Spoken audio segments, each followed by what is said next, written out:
Cindy, I got to be upfront from the very beginning, and this is my walking way, and talking with you or sharing a conversation with you is everything that I hope to have every day, because I don't understand the energy that so many of us have, and these connections that we have with a world that isn't here. But to have an opportunity to talk with you is such a blessing.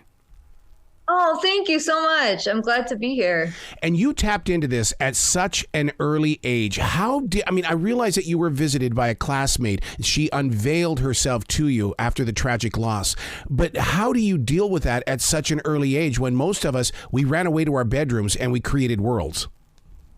Yeah, well, let me just say too, a lot of kids that are creating worlds and talking to quote unquote imaginary friends, my question would be, are they really imaginary? Because children are very open. Children are super tapped into the spirit world. And, the sad part is they're told it is not real. But I think a lot of kids are having these really deep experiences. What parents will say, I've heard this from several parents. They've said, Cindy, how did my 2-year-old daughter point to her grandmother in the picture when her grandmother died before she was born and she knew who it was?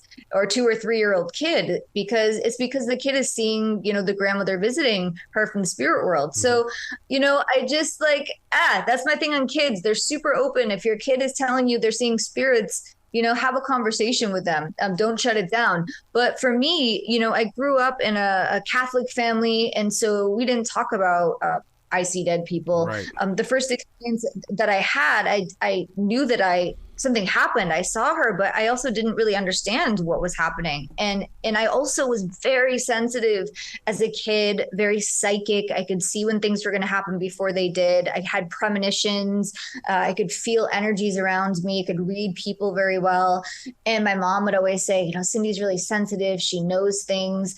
But it was really confusing because I still didn't understand what was happening and what was going on with my abilities. And, when I was 19, I met my first mentor. Her name was Bonnie, and she was a psychic medium. And she looked at me and she said, Cindy, you're a psychic medium. And at the time I thought she was insane. I was like, what are you talking about? I'm like, I'm a singer. I don't know what you're talking about, But then we became friends, and she was really patient with me. And for, I guess I have to say from 19 to around 26, she really taught me a lot about mediumship and was a very good friend. And she passed away in 2011. So I always send her love. And she really was my first mentor. But she's the first person who saw it in me, told me what it was, and helped me understand it. And then from there, I just kind of didn't look back. And now I'm here. So on Dead Files. While you're receiving, are there members of the animal kingdom around you? And the reason why I bring this up is because as I look out at this forest that I'm in right now, there are 2 deer out here. And I'm going, of course there are 2 deer out here because the deer are all about peace. And I'm talking with Cindy. But that's anytime that you receive, there's always somebody from the animal kingdom that is there. Do you go through that same thing? Well, I love animals, and I do see animals in the spirit world. So I do a lot of live events where I bring through people's loved ones who have passed away. And at those events, I also bring through people's pets who have passed away. Mm-hmm. But people also have animal guides. Animals are medicine. So when you see, right, you already know what the deer represents. But I believe that animals have a spirit. They're our teachers, so yeah, there's a lot going on. And some people that work in the field that I work in actually are animal communicators. They don't even really work with human souls. They just work with animals. So I think that, I don't know, it's pretty magical. There's a lot about mediumship and psychic ability and the world beyond that to explore and that we still don't understand. Yeah, we're so much on the same path because I do have a book of totem. Plus, I'm a big student of Ted Andrews, who does animal speak. And when I come across an animal, the first thing I do is right now. There's another deer. We're up to 4 deer now. What happens is that I'll look it up immediately to find out what is the message for the day. And it's one of those that just really blows me away because it's like, what do you want me to know that I don't know now, but through you I can learn? And it seems like everything I've read about you and studied about you, you seem to be the same way.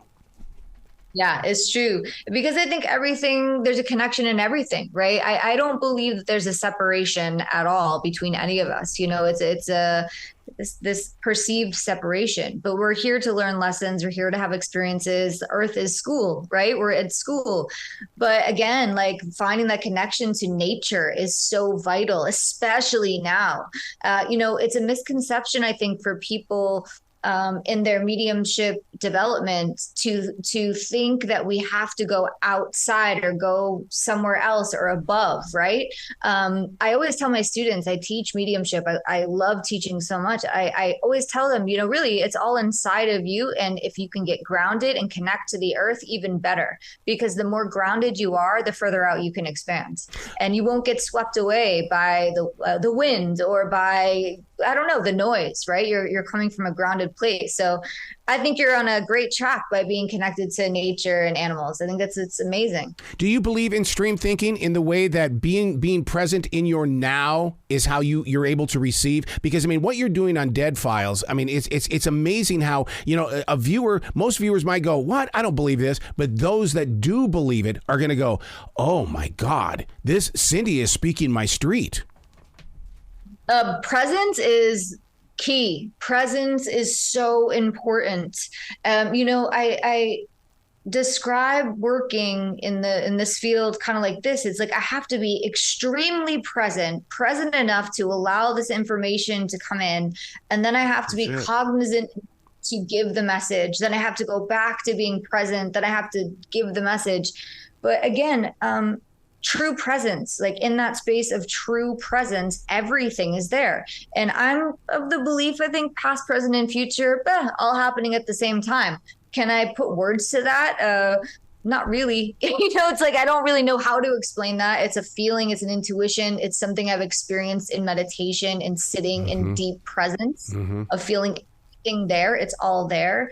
But again, this idea of duality, right? The concept of duality, I think it's part of what we're here to unlearn, but it's also what gives us, I don't know, space, time, bodies, egos, this, that, here, there. But again, I think at the end of the day, it's all about going back to that place of everything being connected, if that makes sense. It does. It absolutely does. Julia Cameron says we've always got to be in touch with our inner child. So the fact that on the Dead Files on the Travel Channel that you envision the combination of Pictionary, charades, and telephone, I giggled like a child when I heard that explanation, because I'm going, oh my God, she's so in touch with that inner child. Yeah, it's so important. It's so important because, mediums, a lot of time in our development, and even with me still now, like the fear of being wrong or the fear of judgment, the fear of whatever, right? It gets in the way. But kids, they're innocent, they're free, they're in their imagination, they're in play, they're in all of these places that are so magical. And so it's true, like being in that space, being childlike, it's a magical place. You don't treat any of this like a circus side stage. I mean, that's what I love about you and how you're strong with that. But it couldn't have become overnight, an overnight energy of saying, no, this is how I believe. You had to have struggled your way to this particular place. Well, of course. Oh my gosh. I mean, it wasn't an easy thing to come out and tell people, oh, I'm a psychic medium, right? I mean, that was really challenging. And the projections of other people and feeling the skepticism and all of the things. And I just got to a place with it where, and I'm still learning. I still have, especially on TV, there's a lot of stuff that comes with being on TV, but I really learned to just to try to be present, but to also just know, like, this is why I'm here. I know that this is my path. And I'll tell you, the other part of it is the more I learn, the less that I know. So I'm always in this space of curiosity, because the second that I think that I know for sure about something, the spirit world gives me a beat down. They're like, no, you think let me show you something else. Yeah. And so I think that that's an important thing to think about for everyone. Like, none of us know all of the answers. So anybody that says they know exactly what happens when they die, I don't think that that's possible. That's just my experience. The books or tablets that you keep with you, is it doodling or are you putting out words? Because there's no way that you're letting this stay inside of you. Yeah. So it's automatic writing. It's Automatic writing, I write so fast. Yep. They're actually words coming out that I can't even read my handwriting at the end. So when I'm doing automatic writing at home, I use my computer because at least there's typos, but at least it's legible at the end.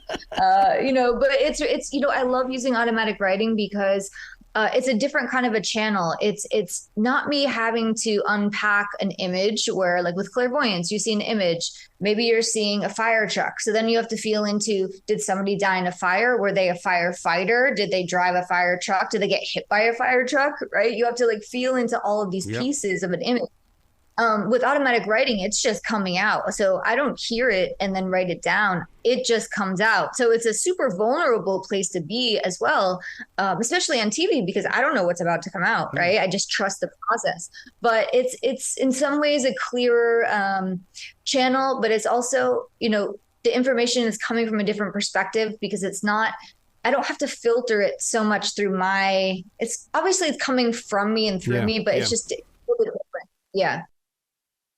Do you come with rules? And I'll explain that. In other words, if I feel like that I'm being visited or something's happening, I always say, look, you can stay. We can share a conversation. But if you bring up one level of anything that's going to hurt another person, you've got to go immediately.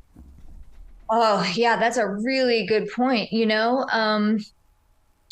How do okay, let me explain it this way.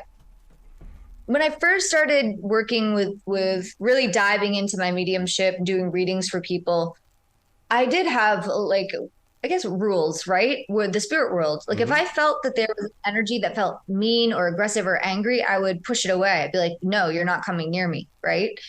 And then as time went on, I started to recognize that when I was feeling these spirits who I perceived to be mean or angry or bad, right? And I'm putting quotation marks around that bad.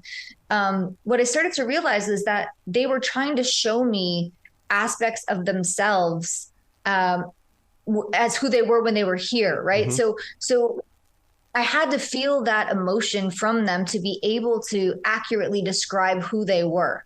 Again, some of them are showing, what they feel like on the other side, maybe because, for example, people are talking about them in the living and getting the story wrong. So imagine being dead for 150 years and people keep lying about your story and you can hear it. You can hear them lying about you. You see it happening. You'd probably be a little bit annoyed, right? Yeah. And I tell my students, look, treat spirits on the other side. Treat them like you would treat somebody in the living. Have compassion for them. How would you talk to your friend if your friend was angry, right? You would sit down and say, why are you angry? You wouldn't just say, get the heck away from me, right? So it's about having compassion for the spirit world.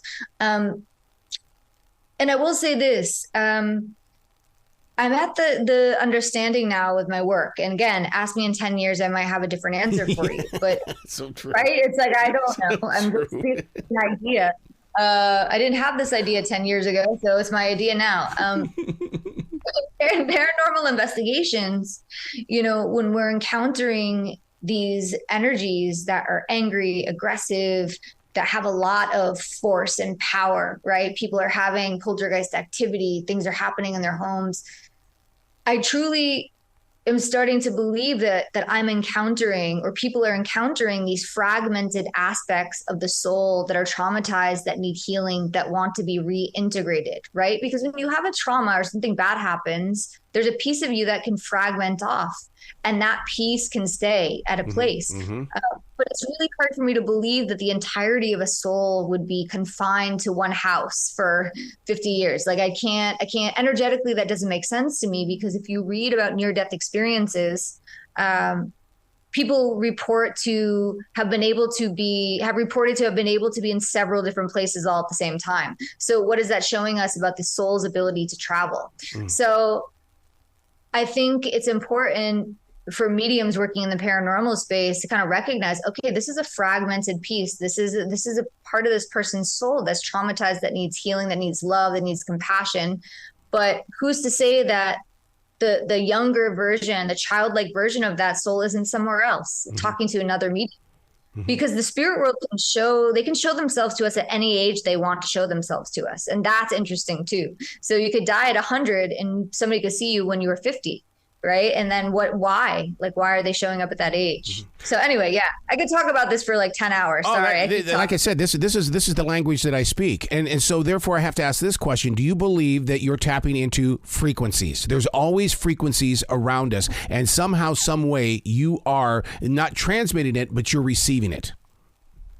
Yeah, that's such a good question, right? So there's this guy named Matthias De Stefano. He's got a show on Gaia TV, or he did. So anyway, he's really, really interesting. He claims to have remembered all of his past lives, and he's a super interesting guy. But he was talking about the concept of levels and layers and energies, right? Because most mediums, including me, like I will say, oh, this person's in this level or layer, but that doesn't really make sense because time and space aren't linear on the other side. But the only way that we can describe our experiences really in a way that makes sense to people and to us, to ourselves, is by giving things time and space. Okay. So Matthias was saying, he's like, spirits aren't going anywhere. The energy isn't in a layer or a level or a space. What's happening when we're connecting or sensing these frequencies, yes, is that we're able to shift our perspective. Mm-hmm. It's like a shift of perspective to a different frequency, right? So by making it a frequency, you're not really giving, I guess maybe you're giving it space, but I think it's a more accurate description, because when we die, right, the soul, the energy changes, right? It just changes form. But I don't believe that we have bodies like we have here in the spirit world. At least ask me in 10 years. Maybe we do. But that's not my understanding, So it's a great question. I still sit with that and try to understand like what is really happening when we're having these experiences. How important is scent? Because the scent of something will open up my mind as if to say, oh my God, something is about to happen. Oh, yeah. So, yeah, you have it's clair olfactory. It's a clair, right?